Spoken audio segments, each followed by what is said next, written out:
Can I just take a moment to thank you for tuning in to these devotions? I trust they're a blessing to you, and I just really appreciate that you do listen in on a daily, weekly basis. And hey, if I could meet you in person, I'd probably want to shake your hand and just say, hey, thank you. Give me some feedback.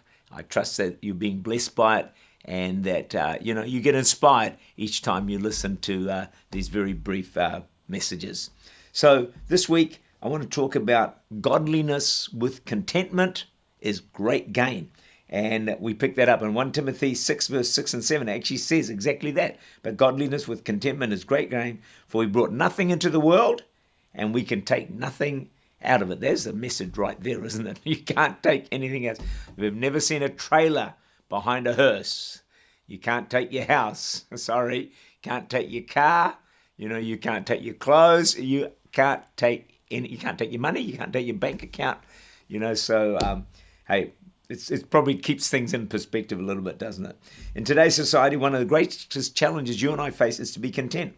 And Paul was correct when he said, hey, if you can find this contentment, it is great gain. It's like, this is a massive achievement in your life. The Oxford Dictionary defines contentment as accepting one's circumstances or situation, having restrained desires, being satisfied with things as they are. Now, this does not mean, please get me right here, that you don't try and get ahead, that you don't try and do better, you don't try and accomplish more. Because if you don't want to progress anymore, you're not going to get very far. But you can still be content while reaching forward to progress and move ahead. So Paul was content, right? But he's always pressing ahead. And he actually says it, reaching out for all that God had for him. So here's a little test for your level of contentment. Are you content with your car? With the way that you look? With your hair? That's a big one, isn't it? Are you content with your house? Your job?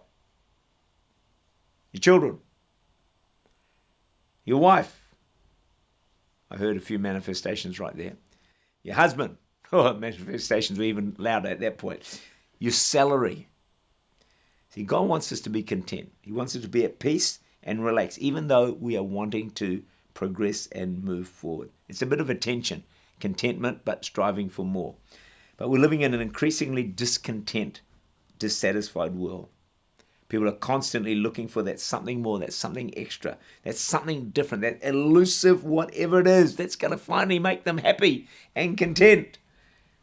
But they hardly ever find it. In today's world of unrestrained passion and lust, it's a rare individual who is content and not affected by the relentless pursuit of more, and often at great cost to their personal life and to the people around them. 100 years ago, they estimated the average person had about 70 wants. Now, I thought that was quite a lot. A similar survey, more recently, they showed that the average person now has 500 wants.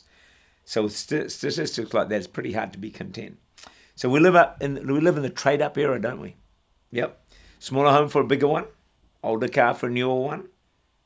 We want a better job. We want more income. We want better holidays. We want better bodies, faster computer, latest cell phone, latest TV. There's nothing wrong with any of those things. I like them all. But if we're not careful, it breeds discontent. We want. Something else, something more.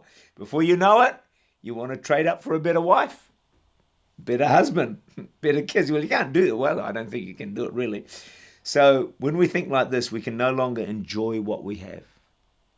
And so our eyes are always on something better. When your focus is on what would be better or what you could have, it breeds this discontent, this frustration, this dissatisfaction in our lives.